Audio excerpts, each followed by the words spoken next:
This channel does not promote any violent, harmful, or illegal activities. All content provided by this channel is meant for an educational purpose only.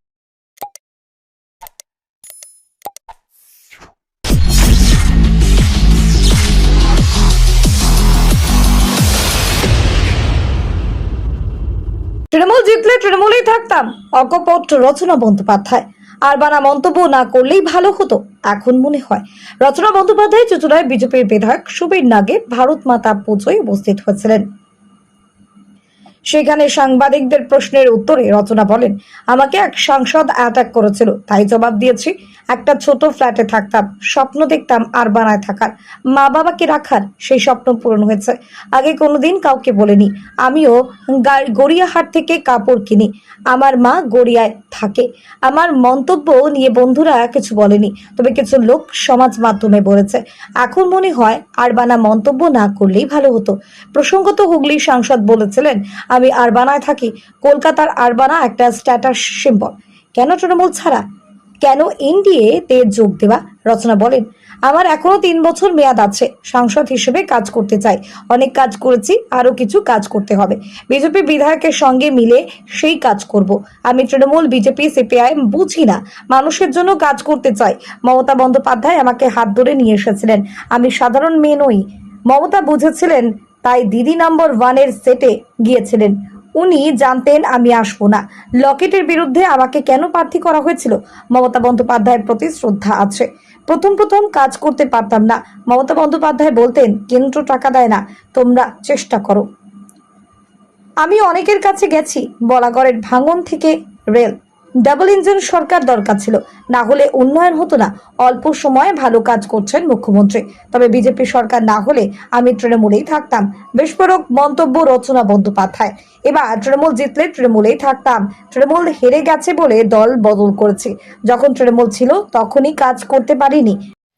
চুঁচুড়া থেকে আদের report, আমার Kolkata news. ঠিকাদার ছিল, তার বহু টাকা বাকি রয়েছে, লক্ষ লক্ষ টাকা নেওয়া হয়েছে। ভিডিও অন্য একজনের অ্যাকাউন্ট হাত করে সেই টাকাগুলো হাতিয়ে নেওয়া হয়েছে। অভিযোগ দায় করে তদন্ত। দেখুন লোক আছে বিচার করার জন্য, নিশ্চয়ই বিচার হবে। একটু দেখুন, এর ভিতরে আমি ঢুকতে চাইছি না। নিশ্চয়ই মানুষ আছেন, তারা বিচার করবে। বিচারাধীন ব্যাপার, নিশ্চয়ই সঠিক বিচার হবে। দিদি বলছি দিদি, আজকে তো বিজেপি সরকার এসছে, বর্তমানে বিজেপি সরকার এসছে, তৃণমূল সরকার আবার জিতত, তাহলে আপনার অবস্থানটা কি হবে? যদি তৃণমূল সরকার আবার জিত, তাহলে তৃণমূলই থাকতাম। তখন আবার চেঞ্জ করলে নিশ্চয়ই সাপোর্ট পেতাম না। যখন তৃণমূল ছিল তখনই আমি সেন্ট্রালের সাপোর্ট ছাড়াই কোনো কাজ করতে পারিনি। দিদিও বলেছেন যে সেন্ট্রাল না আসলে আমি টাকা দিতে পারবো না, আমাদের স্টেটের টাকা নেই, স্টেট থেকে আমি সাহায্য করতে পারছি না। তখনই দিদি বলেছিল। আমরা সাংসদ কোথা ছিল? সাংসদ কত করতে পারি? 4,90,00,000 টাকা 7টা বিধানসভায় কি হয়? কিছুই হয় না। একটা ব্রিজও তৈরি হবে। ব্যান্ডেল পর্যন্ত বেরিয়ে আপনার স্বপ্ন ছিল ব্যান্ডেল পর্যন্ত। বাঙালি নেতাজি হচ্ছে আমাদের গর্ব। সেই নেতাজিকেই একজন সাংসদ পরিচিত কথা বলা। দেখুন, সেই ব্যাপারে আমি কিছু এই মুহূর্তে মন্তব্য করতে চাই না। সেই ব্যাপারে অনেক মানুষ আছেন, তারা সবাই মন্তব্য করছেন। আমি সেই ব্যাপারে কথা বলতে চাই না। নিশ্চয়ই সেটা নিয়ে আলোচনা। ব্যান্ডেল পর্যন্ত স্বপ্নের মেয়েটার কাজ করছে। এরকম আরো অনেকে আছে যারা একদম নিম্নবিত্ত পরিবার থেকে এসেছে। সেখানে দাঁড়িয়ে কি মনে হয় যে এই বক্তব্যটা আপনার না বললেই ভালো হতো? বক্তব্য না করলে ভালো হতো, অত না করলে ভালো হতো। আমি তাই জন্য আপনাদের বললাম, আমি কখনো এরকম বক্তব্য কখনো দিইনি। কিন্তু যখন আমার থাকা নিয়ে, আমার ওঠা বসা নিয়ে, আমার বাড়িতে কে আসছে সেগুলো নিয়ে কথা উঠছে এবং সেটা সোশ্যাল মিডিয়াতে বলা হচ্ছে, তখন আমি আওয়াজ তুলেছি। তা নাহলে আমি কোনোদিনও আওয়াজ তুলতাম না। আমি কখনো তুলি না, এরকম ধরনের কথা আমি কখনো বলি না। আমার সবাই চেনে যান। আপনাকে অ্যাটাক করা হয়েছে, আমাকে অ্যাটাক করা হয়েছে বলে আমার তাকে জবাব দিতে হয়েছে। কিন্তু যারা আমাকে চেনেন, বোঝেন, তারা আমার জবাবের সারমর্ম বুঝেছেন। আর যারা আমার বোঝেন না, এবং তার মধ্যে আমার ইন্ডাস্ট্রিরও বহু মানুষ আছেন যারা কদর্য রিমার্কস করেছেন, তারাও হয়তো আমাকে বোঝেন না, জানেন না, চেনেন না, এবং তাদেরকে আমি আমার তথাকথিত অ্যাকোয়েন্টেন্স হিসেবেও ভাবি না এবং আমার সুকর্মী হিসেবেও ভাবি না। তাই তাদের কথা আমি বক্তব্যের মধ্যে ধরি। সিনেমাতে তো গৌরী ননদ এরকম একটা রোল আপনার অনেক হয়েছে। এখন এই বিষয়টা আপনি যখন এনডিএ শরীর হলেন তখন ফোনে কথা হলো না? এখন থেকে কারোর সাথে শেয়ার করতে পারি। আমরা পার্লামেন্টে যখন যাচ্ছি তখনই সবার সাথে দেখা হচ্ছে, কথা হচ্ছে, এমপিরা সবাই রয়েছেন ওখানে। কিন্তু দলীয় এখনো এখানে যারা পশ্চিমবাংলায় যারা রয়েছে তাদের সাথে এখন আমাদের দেখা হয়। কোনোদিন ভবিষ্যতে মমতা বন্দ্যোপাধ্যায়ের প্রতিদ্বন্দ্বী হয়ে লড়াই করতে হয়, মনে রাখবেন এটা আমি চিন্তাও করতে পারি না, ভাবতেও পারি না, ওইসব কথা আমাকে প্লিজ প্রশ্ন করো। বলছি যে তৃণমূলের তুলেছিলেন হবে দেখা যাক, লড়াই চলবে এখন ডবল ইঞ্জিনের তো সাথী হলেন একদম। এবার তো পথটা অনেক সুগম, এখন অনেক খুলে গেছে, চওড়া হয়ে গেছে রাস্তা। দেখা যাক, এখন double engine সরকার। স্বপ্ন অনেক আছে, দেখা যাক কি হয়। এখন তৃণমূলে ধস নেমেছে, তাদের দায় কাকে বলবেন? মমতা অভিষেক? এক কথায় আমার বলুন ভাই, তৃণমূলের আপনার পার্টি অফিস তৃণমূলের কিনা আমি বলতে পারবো না। একটা ছোট্ট এক চিলতের ঘর ছিল, ডেফিনেটলি সেই ঘর আমাকে আমাদের এক্স বিধায়ক চিচরণ আমাকে দিয়েছেন। আমি সবসময় বলি এবং আমার সেই কৃতজ্ঞতা সবসময় অসিতার প্রতি থাকবে যে দাদা আমাকে ওই ছোট্ট ঘরটুকু দিয়েছিলেন। কিন্তু সেই ছোট্ট ঘরটুকে আমি আমার মতন করে সাংসদের অফিস তৈরি করেছি, যেখানে আমি আমার মানুষজনকে বসার একটা জায়গা করে দিয়েছি, আশ্রয় করে দিয়েছি এবং আমি যাতে মানুষের কাছে পৌঁছতে পারি তাই জন্য তার উপরে আমি আমার নিজের একটা ছোট্ট ঘরও করে নিয়েছি, যাতে উপরে থাকতে পারি এবং নিচে নেমে মানুষের কথা শুনতে পারি এবং মানুষকে অপেক্ষা করতে না হয় আমার সাথে দেখা করতে পারি। অফিসে এখনো সিম্বল রয়েছে তৃণমূলের। সেটা তো ঠিক আছে, থাকুক না, কি আছে, অসুবিধা তো কিছু হয় না, থাকুক। পূর্বদা হচ্ছে তৃণমূল তো আমাকে রাজনীতিতে নিয়ে এসেছে, এখন যদি থাকে অফিসে ছবি কি আছে। বলছি পূর্বদা ছিল আগে যে আগে ভিডিও ছিল তার গেছিল মাসের সেতু, সেই মাসের সেতু আবারও অবস্থা খারাপ, জল বেড়েছে, বন্যা পরিস্থিতি সমস্যার সৃষ্টি হবে, সেক্ষেত্রে ওখানকার আশঙ্কা যে আবারও ভেঙে যাবে। সেখানে আপনি আমার কাছে যদি আমাদের কাছে আমার কাছে যদি তারা আপনি ব্যবস্থা করেছি বললেন, করেছিলেন যে ব্যবস্থা আমার কাছে যদি আবেদনপত্র জানানো হয়, আমাকে যদি আবেদন জানানো হয় যে বৃষ্টিটা করে দেওয়ার জন্য, নিশ্চয়ই করে দেবো। আমি তো সবসময় বলছি আমি সবার জন্য আছি, সবার পাশে আছি। আমাকে পাঠান আপনাদের গান কি প্রয়োজন। আপনারা মানুষের বুদ্ধি খুলে গেছে। আপনি প্রাক্তন বিধায়কদের সাথে আপনি কাটিয়েছেন সময়, নতুন যে বিধায়ক তার সাথে সময় কাটাচ্ছি, দুটোর মধ্যে কি পার্থক্য দেখতে পাচ্ছেন? আমি এখন মধ্যে পার্থক্য খুঁজি না, পার্থক্য খোঁজার জন্য আমি আসিনি এখানে। আমি তখন যখন কাজ করতে এসেছিলাম তখনও কাজের মনোবৃত্তি নিয়ে এসেছিলাম। হতে পারে মনোমালিন্য হয়েছে, দুজনের মনের অমিল হয়েছে, আমি সেই ব্যাপারে আর কোনো কথা বলতে এই মুহূর্তে চাই না। কিন্তু এখন আমার বিধায়ক হচ্ছেন সুবিরদা, আশা করবো আমাদের ভালোভাবে কাজ হবে। লোকসভা নির্বাচনে যে দল থেকে সাংসদ নির্বাচিত হলে সেই দলের কর্মীদের সঙ্গে যোগাযোগ আছে? সবার সাথে যোগাযোগ আছে, সবার সাথে যোগাযোগ আছে। এবার তারা যদি আমার সাথে যোগাযোগ রাখেন আমি তাদের পাশে আছি। তারা যদি আমাদের সাথে যোগাযোগ না রাখতে চান তাহলে তো আমি জোর করে তাদের ঘর থেকে টেনে বার করে নিয়ে আসবো না। প্রত্যক্ষভাবে কি আপনাকে সমর্থন জানাচ্ছে? দেখুন, যারা আমার, আমি আবার বলছি আপনাদেরকে, যারা, এবং আমি এটাও বলে দিচ্ছি যারা হয়তো এখন একটু মান অভিমান করে রয়েছেন তাদের মান অভিমান একদিন ভেঙে যাবে। তারা যখন আমার কাছে আসতে চাইবেন, আমার অফিসের দরজা সবার জন্য সবসময় খোলা। আমি সবার জন্য আছি, আমি সবার সাংসদ, আমি কিছু কোটি কয়েক মানুষের গুণে সাংসদ, আমি সবার সাংসদ, আমি সবার জন্য আছি। আমার কারোর প্রতি কোনো রাগ বিদ্বেষ কিছু নেই। আপনি বললেন যে ডবল ইঞ্জিন সরকার ছিল মন্ত্রী হয়, এটা আপনার মনে হয়েছে? আপনি যখন ভোটে দাঁড়িয়েছিলেন তখন তো আপনি জানতেন যে যে দলের কাজ না। দেখুন, আমি একটা সত্যি কথা বলি, আমি যখন এসেছিলাম রাজনীতিতে আমি 2 বছরে অনেক পরিপূর্ণ। আমি 2 বছর আগে এতটা পরিপূর্ণ ছিলাম না দাদা। তখন আমি ভীষণ ব্যস্ত ছিলাম আমার ছবির শুটিং এবং ফিল্মের স্টুডিও নিয়ে।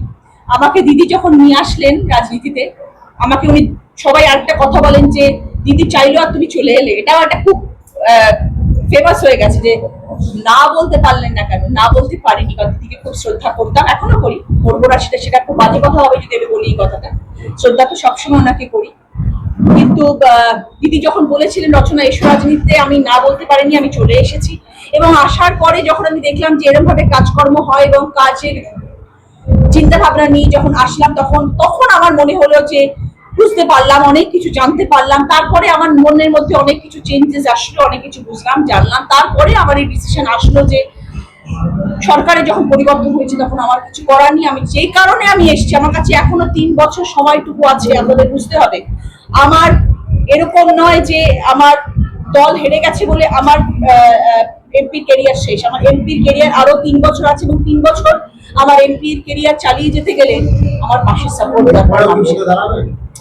29 কথা আজকে বলবো? 29 কথা না, আমি কোনোদিনও প্ল্যান করিনি বলেই রাজনীতিতে এসেছি। এখন কিচ্ছু বলতে পারি না। অনেক আপনার পাশের লোক অ্যারেস্ট হচ্ছে এখন বিভিন্ন মামলায়, তাদের সাথে আপনি আছেন বা তাদের আমি তাদের বিষয়ে কোনো কথা বলতে চাই না। আমি তৃণমূলের শিবিরে যারা গেছে বিধায়করা, তারা নিজেদের এলাকাতে নিজেদেরই পাচ্ছে না। মানে অনেক জায়গায় এখানকার বাসিন্দারা বলছে যে আমাদের এখানকার জনপ্রতিনিধিরা ভ্যালি করে গেছে। এটা কেন? এটা এই পরিস্থিতি কেন হলো? দেখুন, আমার মনে হয় কিছু মানুষের, আমি যেটা আপনাদের প্রথমেই বললাম যে মান অভিমান তো কিছু মান অভিমান তো প্রচুর মানুষের আছে। দেখুন, আমি একটা কথা খুব পরিষ্কার, তৃণমূল কংগ্রেস যারা মন থেকে করে এসছেন, ভালোবেসে করে এসছেন এত বছর ধরে, তাদের দলের প্রতি তো ভালোবাসা আছে। এটা তো না মানলে অন্যায় করা। তাদের প্রতি তাদের ভালোবাসা আছে, দলের প্রতি, দিদির প্রতি ভালোবাসা আছে, এবং তাদের মধ্যে সেই মান অভিমানটুকু আছে। তারা হয়তো যারা দলচ্যুত হয়েছেন বা দল ছেড়ে চলে গেছেন, তারা তাদের নিজস্ব কারণে চলে গেছেন। কিন্তু যারা প্রকৃত অর্থে ভালোবাসেন তৃণমূল কংগ্রেসকে, তাদের হয়তো মেনে নিতে কষ্ট হচ্ছে, অসুবিধা হচ্ছে, দুঃখ হচ্ছে, অভিমান হচ্ছে যে আমরা যাকে ভালোবেসে ভোট দিলাম তারা আমাদের পাশে আজকে নেই। সেই অভিমানের ক্ষেত্রে হয়তো তারা জনরোষ দেখিয়ে ফেলছেন, বা তারা হয়তো অভিমান করছেন বলে তারা হয়তো কথা বলছেন না বা আসছেন না সামনে। সেটা আমার মনে হয় সময়ের সাথে, দেখুন সময় বড় বলবান, টাইম হিলস আপ এভরিথিং। আমার মনে হয় সময়ের সাথে সাথে তারাও বুঝতে পারবেন এবং তারা সবাইকে গ্রহণ করবেন। এটা খুব স্বাভাবিক কথা। এই অভিমান যারা সরে গেলেন, এই অভিমানটি সম্পূর্ণ নয়, একদম যুক্তিসঙ্গত। আমি সেই জন্যই তো এই কথাটা বললাম। আর কিছু বিজেপি কর্মীরা আছেন যারা হয়তো তৃণমূল কংগ্রেসের কিছু মানুষকে মেনে নিতে পারছে না, সেই জায়গাতেও আমি বলবো সেটাও তারা ঠিক। কেন ঠিক? কারণ তারা আজকে বিজেপির যারা তৃণমূলের একনিষ্ঠ কর্মী আছে, বিজেপিরও একনিষ্ঠ কর্মী আছে, যারা বহু বছর ধরে প্রচুর মার খেয়ে, অপমানিত হয়ে, লাঞ্ছিত হয়ে আজকে বিজেপি দলটিকে তৈরি করেছে। তাদের পাশে কজন দাঁড়িয়েছিলেন সেই সময়? কেউ তো ছিলেন না তাদের পাশে। তারা তো একা লড়াই করে গেছেন মাঠে। তখন তারাও মার খেয়েছেন সিপিএম এর কাছ থেকে, তৃণমূল কংগ্রেসের কর্মীদের কাছ থেকে। তখন তো তাদের পাশে কেউ ছিল না, আমরা কেউ ছিলাম না তাদের পাশে তখন। আজকে আমরা বুঝে জেনে হয়তো আজকে আমরা তাদের পাশে কি দাঁড়াচ্ছি। তাদেরকেও সময় দিতে হবে আমাদেরকে অ্যাকসেপ্ট করার জন্য, কারণ তারাও সেই লড়াইটা করে এসছে। এতদিন তাদের পাশে কেউ ছিল না, তারা মার খেয়েছে এতদিন, তাদের পাশে কেউ ছিল না। তাদের কাউকে আমি দোষ দিই না, না আমি তৃণমূল কংগ্রেসকে দোষ দিচ্ছি, না আমি বিজেপিকে দোষ দিচ্ছি। দেখুন, তারা এত বছর ছিলেন, তারা দিদিকে ভালোবেসেই ছিলেন। আমি তো 2 বছরে, 15 বছর, 20 বছর, 40 বছরের মানুষরা পাশ থেকে চলে গেছে। তারা তো ভালোবেসেই 40 বছর ছিলেন, তারা অনেক আগেই চলে যেতে পারতেন, কিন্তু ভালোবেসে তারা ছিলেন এতদিন ধরে। কিন্তু তারাও তো একটা সময় দেখলেন যে সত্যি তাদের সরকার চলে গেল। কেন সরকার চলে গেল? কিন্তু কিছু তো কারণ আছে একটা সরকারের। তাহলে তো অনেক কিছু বলতে হয়। তাহলে তো আমি তো নতুন মানুষ, তাদের কাছে আপনাদের যেতে হবে। তারা আপনাদেরকে হয়তো দলীয় প্রচুর কথা বলবেন। তারা আজকে যারা 12 বছর, 15 বছর, 20 বছরের তৃণমূলের কর্মী, যারা কর্মী বলবো, তারা হয়তো সাংসদ, কেউ হয়তো বিধায়ক, তারা যখন ছেড়ে চলে এসছেন, তাদের কাছে হয়তো ঘুরিয়ে অভিযোগ থাকবে। তাদের কাছে আপনাদের জানতে হবে যে কেন তারা আজকে দিদির পাশে নেই, কেন তারা ছেড়ে চলে। হ্যাঁ, সত্যি কথা বলতে আমি অনেক সময় দিদির কাছে গেছি, অনেক অভিযোগ নিয়ে গেছি। দিদি বলেছিলেন যে ঠিক আছে, দেখে নেবো, কিন্তু দেখেননি। একটা কথা বলবো, সুকান্তের সাথে প্রায় দেখা করা। বিগত 25 দিন ধরে আমরা পার্লামেন্টে ছিলাম। দুর্ভাগ্যবশত আমাদের পার্লামেন্টের সেশন হয়নি, সেটা আলাদা কথা। অপোজিশন পার্টি সেশন করতে দেননি, কিন্তু ওখানেও সুকান্ত দা প্রতিদিন আসতেন এবং দেখা হতো, কথা তো হতোই সবসময়। আপনি বলছিলেন যে দাদা যদি পাশে থাকে তাহলে আপনি আপনাকে সেই কাজ করে দিতে পারবেন। এই 2 বছর সংসদের হওয়ার পর কি কাজ করতে পারেন এখন কাজের জন্য বলছি? দেখুন, আমি আপনাদেরকে এক্ষুনি বললাম আমি কি কাজ করতে পেরেছি এবং আগামী দিনে আমি কি কাজ করতে চলেছি। কারণ আমি যখন প্ল্যান করছি আজকে বলাগড়ে, দাদা আপনাকে ওই বলি, আমাদের বলাগড়ের যে গঙ্গার ভাঙন, এটা নিয়ে কিন্তু আমি বিগত 2 বছরে বহু চিঠি লিখেছিলাম, দিল্লিতেও পাঠিয়েছি, পার্লামেন্টেও রেজ করেছিলাম এই কোয়েশ্চেন। এবং আমি আমাদের তৎকালীন মুখ্যমন্ত্রী আমাদের দিদি, ওনাকেও বলেছিলাম। দিদি বলেছিলেন, রচনা আমার কাছে ফান্ড নেই, তুমি এমপি ল্যাড দিয়ে করো। কিন্তু এমপি ল্যাডের টাকা দিয়ে গঙ্গার ভাঙন রোধ করা যায় না, সম্ভব নয়। কারণ আমার 7টি বিধানসভা যদি আমি ভাগ করি, আমার 70 লক্ষ টাকা করে পড়ে প্রতি বিধানসভায়। 70 লক্ষ টাকা দিয়ে গঙ্গার ভাঙন রোধ করা যায় না। গঙ্গার ভাঙন রোধ করতে গেলে 2000 কোটি টাকার উপরে বাজেট লাগে। তো সেটার জন্য আমার সেন্ট্রালকেই দরকার।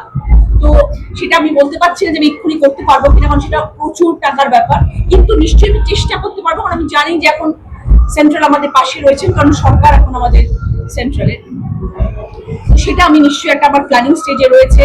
আমার পান্ডুয়া হাসপাতালকে 100 বেড করার ইচ্ছে আছে, আমার নিমামারা হাসপাতালের মধ্যে আরো বিউটিফিকেশন করার ইচ্ছে আছে, সেখানে আরো ভালো ভালো মেশিন আনার ইচ্ছে আছে, যাতে হুগলিবাসী, চুচুড়াবাসী এবং তথা আমার সাথে বিধানসভা তথা বাকি বিধানসভা কোনো মানুষকে কলকাতায় ছুটতে না হয় তাদের সেবা করার জন্য। দিদি, আপনার আগের দল তৃণমূল কংগ্রেস ভোটের প্রচারের সময় বলেছিল যে ডবল ইঞ্জিন সরকারের দরকার নেই। আপনি এখন ডবল ইঞ্জিন সরকারের পক্ষে বলছেন এবং এনডিএ শরিক হয়েছেন। কি বলবেন যে সত্যি সত্যি ডবল ইঞ্জিন সরকারের ভালো কাজ দরকার ছিল, এখানে দরকার ছিল? ডবল ইঞ্জিন সরকার ছাড়া কখনো স্টেটের অগ্রগতি হতে পারে না, সেটা তো প্রমাণিত। বিগত 50 বছরে সেটা হয়নি, আজকে যেটা হতে চলেছে। বিগত 3 মাসে আপনারা দেখতে পেয়েছেন কিরকম ভাবে কাজ এগোচ্ছে, কি দ্রুত গতিতে কাজ এগোচ্ছে। কেউ বলতে পারবে না, একটা মানুষকে আপনি ডেকে বলতে পারবেন না তারা খুশি নয় কাজ দেখে, যেভাবে আমরা কাজ নিয়ে এগোচ্ছি। একটু সময় দিলে ভুলভ্রান্তি সব মানুষের মধ্যে হয়, একটু সময় দিন। নতুন সরকার এসেছে, তাদের প্রথম তারা একটা এত বড় একটা জায়গার দায়িত্ব পেয়েছে, তাদেরকে সময় দিতে হবে, তারাও নিশ্চয়ই আরো ভালো ভালো কাজ আপনি ভোটের প্রচারে এসে এই প্রথম দিন ধোঁয়ার কথা বলেছিলেন, যেটা আমি ট্রোল হয়েছিল। তো সিঙ্গুর রয়েছে আপনার এলাকায়, ডানলপ কারখানা বন্ধ রয়েছে, এই শিল্প নিয়ে কি বলবেন? দেখুন, সময় দিন। আমি ওই নতুন সরকারকে 3 মাস হলে পেয়েছি। আমাদেরকে ওনাদের একটু বুঝতে হবে, ওনাদেরকে আমাদেরকে একটু বুঝতে হবে। তো সবকিছুই এক তো আমরা 20 জন সাংসদ এখন এনসিপিআই তে যোগ করছি, আমাদের একটা স্বীকৃতির ব্যাপার আছে, সেটা নিয়ে ওনারা যথেষ্ট চিন্তা ভাবনায় আছেন যে আমরা 20 জন সাংসদকে পদ দেব, স্থান দেব, সেটা নিয়েও একটা ওদের মধ্যে একটা ডেফিনেটলি একটা সবসময় মিটিং চলছে। এই জায়গাগুলো সেটেল হয়ে যাওয়ার পরে আমরা বাকি কাজগুলো নিয়ে ডেফিনেটলি এগোবো। আপনারা নিশ্চয়ই এটা জানেন, এটা আমার বলতে লাগবে না। সরকার, আমাদের পশ্চিমবাংলার সরকার যখন সেন্ট্রাল দ্বারা চালিত, তখন সেখানে ভালো কাজ হতে জাস্ট সময় অপেক্ষা। আপনি বললেন যে আপনি রাজনীতির লোক নন, কিন্তু মানুষের কাজের জন্য এসেছেন। মমতা বন্দ্যোপাধ্যায়ের হাত ছেড়ে দিলেন? দেখুন, মমতা বন্দ্যোপাধ্যায়ের হাত ধরে ডেফিনেটলি এসেছিলাম, কিন্তু প্রথম আমি কথা যেটা দিয়ে আপনাদের আজকে কথা শুরু করেছিলাম, যে মমতা বন্দ্যোপাধ্যায়ের হাত ধরে যখন আমি এসেছিলাম তখন আমার চিন্তা ছিল একটাই এবং স্বপ্ন ছিল একটাই, যে আমি কাজ করবো। কিন্তু যেই মুহূর্তে আমি কাজ করতে গেলাম তখন দিদি আমাকে কিন্তু, আমার ক্ষমা প্রার্থী আমার দিদি কিন্তু বলেছিলেন, রচনা আমার স্টেটের কাছে টাকা নেই, যদি সেন্ট্রাল সাহায্য না করে আমি কাজটা করতে পারবো না, বা তোমরাও কাজটা করতে পারবে না। দিদির বক্তব্য ছিল, তো আমার কানে সেটা এখনো বাজে। দিদি বলেছিলেন যে সেন্ট্রালের কাছে টাকা চাও, সেন্ট্রাল যদি টাকা দেয়। কিন্তু তখন তো আমরা সেন্ট্রালের কাছে যেতে পারিনি, কারণ আমাদের কাছে তখন অনেক বাধা নিষেধ ছিল, যে আমরা কোনো মিনিস্টারের কাছে যেতে পারবো না, আমরা কোনো মিনিস্টারের সাথে দেখা করতে পারবো না, আমরা কারোর কাছে গিয়ে কথা বলতে পারবো না। আমাদের প্রচুর বাধা ছিল পার্লামেন্টে, আমরা কারোর কাছে যেতে পারতাম না। তো ন্যাচুরালি আমরা কারোর কাছে গিয়ে আমাদের আবেদন রাখতেও পারতাম না। তারপরেও অনেক সময় সোনমালজির কাছে গেছি, রেলওয়ের জন্য গেছি, ওয়াটার ইরিগেশন ডিপার্টমেন্টের কাছে গেছি, বহু মানুষের কাছে গিয়ে তারপরেও দেখা করতে গেছি, নিজেদের আবেদন রেখেছি। এবং সেটা করেছিলাম বলেই আপনারা সবাই জানেন, যখন আমি বলাগড়ের ভাঙন নিয়ে কথা বলেছিলাম, ওখান থেকে কিন্তু লোক পাঠানো হয়েছিল ইন্সপেকশনের জন্য, সেটাও আপনারা সবাই জানেন। তো চেষ্টা করেছিলাম, কিন্তু আমি জানতাম, আমরা সবাই জানি, আমি একার কথা বলবো না, আমরা সবাই জানি যে আজকে যেহেতু বিজেপি সরকার আমাদের পশ্চিমবাংলায় রয়েছে, এখন আমাদের কাজ করতে শুরু করে। একাকার হয়ে গেল এনসিপিআই থেকে তৃণমূল, সবই বিজেপির। অনেকদিন পর এলাম তোমাদের সামনে, কিন্তু হুগলিতে প্রায়ই আসি, চুচুড়াতে আমার অফিস আছে, সেখানেও আসি। যাদের সাথে দেখা করা তাদের সাথে দেখাও করি, এবং বিধায়কদের সাথে কথা হয়। শুধু চুচুড়ার বিধায়ক নয়, বাকি বিধায়কদের সাথে যোগাযোগ আছে, কথা হয়। আমি আমার কাজ চালিয়ে যাচ্ছি, তোমাদের সামনে হয়তো অনেকদিন পরে এলাম। লোকসভার আগে অনেক কিছু প্রতিশ্রুতি ছিল আপনার, সেই সব প্রতিশ্রুতি এবার হবে? যেমন রাস্তাঘাটের অবস্থা বেহাল দশা হয়ে রয়েছে, বিভিন্ন জায়গায় হুগলি জেলায় একটি আবাস যোজনা ঘর পায়নি, অনেক কিছু আপনার প্রতিশ্রুতি ছিল। দেখো, বললে অনেক কিছু বলা হয়, এখন একটু সীমিত সময়ের মধ্যে আমি অনেক কথা বলতে হয়তো পারবো না, কিন্তু আমি সবসময় বলে এসেছি যে আমি এনসিপিআই কি, আমি বিজেপি কি, আমি সিপিএম কি, আমি টিএমসি, আমি কোনো দলের কথা বলবো না। আমি শুধু একটাই কথা বলবো, আমি রাজনীতির মানুষ হয়ে রাজনীতিতে আসিনি, আমি 2 বছরেরও রাজনীতিতে এসেছি। আমাদের এক্স-সিএম আমাকে রাজনীতিতে নিয়ে এসেছেন, এবং তার জন্য আমি সবসময় গ্রেটফুল। এবং আমি যখন এসেছিলাম, আমি তখন একটাই কথা বলেছিলাম, যে আমি কোনো দলীয় দ্বন্দ্বে আমি কোনোদিনও যাব না। যে ইন্টেনশন নিয়ে আমি এসেছিলাম সেটা হচ্ছে, আমি সর্বসময় যেটুকু সময় আমি আমার ক্যারিয়ার জীবনে যত বছর আমি সিনেমার জগতে কাজ করেছি, আই হ্যাভ গিভেন মাই 100%। যখন আমি টিভির জগতে কাজ করেছি দিদি নাম্বার ওয়ানে, আই হ্যাভ গিভেন মাই 100%। তো যখন আমি মনে করেছি যে আমি রাজনীতিতে এসেছি, তখনও আমি আমার 100% দেবো, এবং 100%টা আমি আমার কর্মের মাধ্যমে দেবো। কোনো রকম ঝামেলা, ঝগড়া ঝাঁটি, দলীয় দ্বন্দ্বের মধ্যে গিয়ে আমি আমার 100% কোনোদিনও দিতে চাইনি। সেই ভেবেই কিন্তু আমি আমার কর্মসূচি শুরু করেছিলাম, এবং সেইভাবেই কিন্তু আমি আমার 2 বছর কাটিয়েছিলাম যে আমি আমার যা যা প্ল্যানিং ছিল আমার কাজের, আমি সেভাবে কাজগুলি করব, এবং সেইভাবে আমার কাজ শুরুও হয়েছিল। সত্যি কথা বলতে সব কথার কাজ যে হয়নি তা নয়, নিশ্চয়ই কিছু কাজ আমি করতে পেরেছিলাম, আবার কিছু কাজে আমি বাধা সৃষ্টি হয়েছিল প্রচুর। আমার ভালো কাজের মধ্যে আমি অনেক কাজ করেছি। আমাকে সবাই প্রশ্ন করে যে অ্যাকচুয়ালি এমপি 2 বছরের মধ্যে কি কি কাজ করেছেন। এখন অব্দি আমার 8খানা স্মার্ট ক্লাস হয়ে গেছে 2 বছরের মধ্যে। আপনারা জানেন স্মার্ট ক্লাস আজকের দিনে ভীষণ ইম্পর্টেন্ট একটা এডুকেশন মিডিয়া, যেটা ভীষণ প্রয়োজন আজকের দিনে। প্রতিটি স্কুলের হাই স্কুলে থাকা দরকার স্মার্ট ক্লাস। তো সেই স্মার্ট ক্লাস আমার অলরেডি 8খানা দেওয়া হয়ে গিয়েছে। ওয়াটার এটিএম আমি 4খানা অলরেডি করে ফেলেছি। যারা যারা আমার 7টি বিধানসভার মধ্যে যারা বলেছেন যে আমাদের রাস্তায় অন্ধকার, আমাদের এই জায়গায় হাই মাস্ক দরকার, সেরকম এখন অব্দি 45খানা হাই মাস্ক আমি দিয়েছি আমার এমপি ল্যাব থেকে। আমি ইমামবাড়া হাসপাতালে বিউটিফিকেশনের জন্য অলরেডি 1.5 কোটি টাকা লট করে দিয়েছি। আমি পান্ডুয়া হাসপাতাল, সেটা আমার স্বপ্ন, পান্ডুয়া হাসপাতালকে আমি 100 বেডের করবো। সেটার জন্যও আমি আমার এক্সিএম এর কাছে প্রস্তাব রেখেছিলাম, কিন্তু ওনারও কিছু বাজেটের সমস্যা ছিল, কারণ স্টেটের বাজেট ওই রকম হাই স্কেলে থাকে না। উনি আমাকে সবসময় সাহায্য করতে পারেননি। তখন উনি আমাকে বলেছিলেন যে যদি সেন্ট্রালের সহযোগিতা থাকে আমরা অনেকে কাজ এগোতে পারবো। কিন্তু যাই হোক, দিদি আমাকে সব জায়গায় যে নিরাশ করেছেন তা নয়, কারণ আমার চুচুড়া হাসপাতালের ক্ষেত্রে দিদি আমাকে সাপোর্ট করেছিলেন। সেই জন্য আমি কাজটা স্যাংশন পেয়েছি এবং কাজটা খুব তাড়াতাড়ি শুরু হতে চলেছে। এরকম ভাবে আমি বহু কাজ করেছি এবং আগামী দিনেও বহু কাজ আমি করব। যেটা আমার সব থেকে ভালো লাগছে এখন, সেটা হচ্ছে আজকে নরেন্দ্র মোদীর গভর্নমেন্ট, আমাদের এখনকার মাননীয় মুখ্যমন্ত্রী শুভেন্দু অধিকারী মহাশয়ের ভিশন, ওনার চিন্তাধারা, ওনার প্ল্যানিং পশ্চিমবাংলার উন্নতির জন্য, মানুষের প্রগতির জন্য উনি যেরকম ভাবে প্ল্যান করেছেন, এবং আমি যেরকম ভাবে ভেবেছিলাম যে আমি আমার যে কাজগুলি করতে চাই, সেটা আমার মনে হয়েছিল যদি সেন্ট্রাল এবং স্টেট একত্রিত হয় তাহলে সেই কাজগুলো করতে অনেক বেশি সুবিধা হয়, রাস্তা অনেক মসৃণ হয়। এবং আজকে যখন আমি এনসিপিআইতে আছি, আমি এনডিএ সাপোর্টার। আজকে মাননীয় মুখ্যমন্ত্রী শুভেন্দু অধিকারী মহাশয় আমার সাথে রয়েছেন, আমার কাজের সাথে রয়েছেন। আজকে হোম মিনিস্টার অমিত শাহজির সাথে আমাদের মিটিং হয়েছে, তিনি আমাদের কাজের সাথে রয়েছেন। মোদিজির সাথে আমাদের মিটিং হয়েছে, আপনারা সবাই জানেন। সেখানে উনি বলেছেন যে আপনারা এগিয়ে যান, আপনাদের স্টেটকে আরো প্রগতিশীল করুন, আমরা আপনাদের পাশে আছি। এই যে সাপোর্টটা যদি আমরা পাই, তাহলে আমরা সত্যি আগামী দিনে কিন্তু ভালো কাজ করতে পারবো। এবং আমি আশা করব আমার আজকে এখানে সুবিধা রয়েছে এবং বাকি বিধায়কদের সাথে নিয়ে আমরা নিশ্চয়ই ভালো কাজ করে উপহার দিতে পারবো। আপনি আসার আগে একাংশ বলছে আজকে স্টেপ করে উনি আসেন, লকেট বলতে পারবো না, বিশ্বাস করুন লকেটের সামনেই হয়নি, কখনো দেখাই হয়নি আমার। সরি, ওর সাথে আমার দেখাই হয়নি। যখন প্রচার করলাম তখনও দেখা হয়নি, এখনো আমার ওর সাথে দেখা হয়নি। বাট আমার মনে হয় না সেই কারণেও আসেনি, সেটা হতে পারে না, কারণ ও বিজেপি করছে 2014 সাল থেকে, একনিষ্ঠ কর্মী বিজেপিকে ভালোবেসে সে করেছে। সেও সেই মানুষদের মধ্যে যে প্রচুর ঝড় ঝাপটা সামনে এসছে বিজেপিতে, তো তার সাথে আমার কোনো কম্প্যারিজন নেই। লোকসভাতে বিক্ষোভ করলেন, করলেন, নাকের লাগিয়ে বিদ্রোহ করলেন, কল্যাণ বন্দ্যোপাধ্যায় নানা কথা বলেছেন।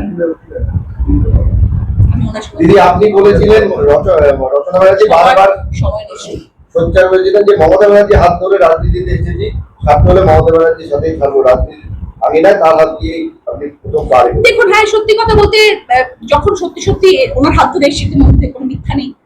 এবং মানুষ যখন একটা মানুষকে ভালোবেসে যখন একটি কাজ করে, তার প্রতি একটা সবসময় একটা সফটনেস সবসময় কাজ করে। এবং সেই সময় যখন দলের পাশে ছিলাম, দলের হয়ে প্রচার করছি, দলের হয়ে কাজ করছি, দৌড়াদৌড়ি করছি, চাপাচাপি করছি, তখন এরকম ধরনের সেন্টিমেন্ট তো সবসময় মনের মধ্যে থাকে। সেন্টিমেন্ট গুলো চলে যায় বা চলে গেছে, বা আমি পাথর কঠিন পাথর তা তো নই, আমিও তো একজন মানুষ, সেই হিসেবে ডেফিনেটলি বলেছিলাম। কিন্তু at the end of the day দিদিকে ভালোবাসি বলে তো মানুষের জন্য কাজ করতে এসেছি, সেটা করবো না তা তো হতে পারে। আজকে আমি দিদিকে ভালোবেসে ঘরে বসে থাকতে হতো। আজকে আমি ওই মাস গেলে এমপির মাইনেটা পেতাম, দিয়ে ঘরে বসে থাকতাম। সেটা করতে তো আমি আসিনি, আমি তো মাইনে পাওয়ার জন্য আসিনি। আজকে আমি আগামী 3 বছরে কাজ করব, যদি কাজ করতে না পারি রাজনীতি ছেড়ে দেবো, যদি কাজ করতে পারি তো রাজনীতি। কিছু করার নেই, আমারও এটা দুর্ভাগ্য, আমার বিধায়কদের কেউ ভোট দেয়নি। বলতে পারবো মানুষ কি ভেবেছে। আজকে যেই মানুষরা রাস্তায় নেমে চেঁচামেচি করছেন, যে বা সংবাদ মাধ্যমে যে এত মেসেজ, এত ট্রোলিং এর এত বক্তব্য, এত কথা সবাই লিখছেন যে আমরা পার্টি বদল করেছি, আমরা ছেড়ে চলে এসেছি, এত তৃণমূলের প্রতি সকলের ভালোবাসা, তাহলে ভোটটা পেল না কারণ, তাহলে কারা ভোটটা দিল না? সময় কি আপনার ফেস ভ্যালু দেখে ভোট হয়েছিল বলে আপনি জিতেছিলেন, না মমতা ব্যানার্জির ম্যাজিক ছিল? আমি আবারও বলছি, মমতা বন্দ্যোপাধ্যায় ডেফিনেটলি ফেস, তৃণমূলের জোড়া ফুলের লোগো ডেফিনেটলি একটা কারণ, কিন্তু আমি তো সাধারণ মেয়ে ছিলাম। আজকে আমাকে হুগলিতে লকেট চ্যাটার্জির পাশে দাঁড় করানো হলো কেন? আজকে মাননীয় এক্স মুখ্যমন্ত্রী মমতা বন্দ্যোপাধ্যায় দিদি নাম্বার 1-এর মঞ্চে গেলেন কেন? খেলতে গেলেন কেন? এত বছর তুমি জাননি, দিদি নাম্বার 1 তো 15 বছর ধরে চলছিল, তারপরে উনি গেছেন। আমি চিরকৃতজ্ঞ ওনার কাছে যে উনি আমার কাছে, উনি আমার খেলাতে গেছেন, উনি খেললেন। কিন্তু ওনার মনের মধ্যে ছিল যে রচনাটা না বলবে, আমি যদি খেলতে না যাই রচনা না বলবে, রচনার সাথে খেলেই একটু মজা করে আনন্দ করে রচনা হ্যাঁ বলবে। তো সেটাই ঠিক হয়েছে অ্যাকচুয়ালি। আপনি দিদি বললেন যে আপনি সাধারণ অন্য মানুষদের মতো না, আপনি একটা সেলিব্রিটি। আপনার আরবানা বক্তব্য নিয়ে বিস্তর সমালোচনা হয়েছে, কি বলবেন এখন? দেখুন, আমি সেটাই বলতে চাই, মানে আজকাল সোশ্যাল মিডিয়া, মানে উইথ ডিউ রেসপেক্ট টু আপনাদের সবাইকে, আমি আপনাদের কাউকে বলছি না, কিন্তু সোশ্যাল মিডিয়া একটা এমন একটা জায়গায় পৌঁছে গেছে যে একটি বক্তব্য কোন পরিপ্রেক্ষিতে হচ্ছে সেটা কেউ বিবেচনা করে না। আজকে আমি আপনাদের সামনে এই নিয়ে না হয় 2 বছরের মধ্যে বোধহয় 50 বার আপনাদের সামনে ইন্টারভিউ দিয়েছি। আমি আরবানাতে থাকি 10 বছর হয়ে গেল, কোনোদিনও আমার মুখ থেকে কেউ কোনোদিনও শুনেছেন যে আমি কোথায় থাকি? আমি আমার সম্বন্ধে কোনোদিনও কোনো বড়াই করেছি আজ অব্দি যে আমি কি করেছি কি না করেছি কোনোদিন আমি বলি। সেই দিন ওই ইন্টারভিউতে আমাকে বলতে বাধ্য করা হলো, কারণ একজন সাংসদ এই কথাটা তুলেছিলেন, থাকে তো আরবানাতে কজন লোক আসে দেখা করতে, কেন বললেন? কেন আমি কোথায় থাকি তাতে আপনার গাত্রদাহ কেন হয়? আমি কি করছি না করছি, আমার বাড়িতে কজন আসছে না আসছে, আপনার গাত্রদাহ কেন হয়? কেন তুললেন এই কথাটা? আমি তো তুলি না, আমি তো অত্যন্ত সাধারণভাবে জীবনযাপন করি। আমি গড়িয়ার থেকে জামা কাপড় আমিও কিনে পরি, অনেকে বলেছেন গড়িয়ার থেকে জামা কাপড় কিনি, গড়িয়ার থেকে জামা কাপড় আমি কিনি, আমার মা থাকেন গড়িয়াতে, আমি এখনো রাস্তায় দাঁড়িয়ে ফুচকা খাই, আমি এখনো গড়িয়াতে বাজারে নিজে গিয়ে বাজার করি, ফল কিনি নিজে বাড়ির জন্য। আমি এতটাই সাধারণভাবে জীবনযাপন করি। আমি এখনো আপনাদের বাবা 55 চুচুড়া রাস্তায় নেমে মিষ্টি কিনি বাড়ির জন্য। আমি সেই মানুষটি, আমার কাছে কোনো এগুলো কিচ্ছু যায় আসে না। আমি অত্যন্ত সাধারণভাবে বড় হয়েছি। আমি 600 স্কোয়ার ফিটের একটা ছোট্ট ফ্ল্যাটে জীবনে বড় হয়েছে, বাবা মা আমাকে বড় করেছে। আমি কোনোদিন নিজের বড়াই করি না, কিন্তু আমাকে যদি কোন ঠাসা করা হয়, আমাকে যদি এমন কোনো কথা বলা হয় যেটা আমাকে বলা উচিত নয়, তাহলে আমি তার বিপরীত। দেখুন, আমি আসলে নিজে তো ছোট্ট জায়গা থেকে লড়াই করে বড় হয়েছি না, আমার কাছে আরবানা ফ্ল্যাটটা কেনাটা না বিশাল বড় একটা ব্যাপার ছিল। আমি কিনবো, আমি আমার বাবা মাকে ওখানে রাখবো, এটা আমার কাছে স্বপ্ন ছিল। আর সেই স্বপ্ন সার্থক করার জন্য আমাকে বিগত 20 বছর আমি জানি আমি কি খেটেছি। সেই খাটনিটা খেটেছি বলেই কিন্তু আমি ফ্ল্যাটটা অর্থ অর্জন করেছি, ফ্ল্যাটটা কিনতে পেরেছি। এবং যারা সত্যিকারের আমার শুভাকাঙ্ক্ষী, যারা সত্যিকারের আমাকে ভালোবাসেন, আমাকে চেনেন, আমার প্রকৃত অর্থে বন্ধুরা, তারা কেউ একটা আমার সঙ্গে বাজে কথা বলেনি, এবং তারা কেউ বলেনি যে রচনা তুই ভুল কথা বলেছিস। যারা আমায় চেনে না, যারা আমাকে বোঝে না, তারাই কিন্তু আমার দিকে আগ্রহ। এই বিজেপি দলের সঙ্গে এখন আপনারা আছেন, যে বিজেপি দলে এমন একজন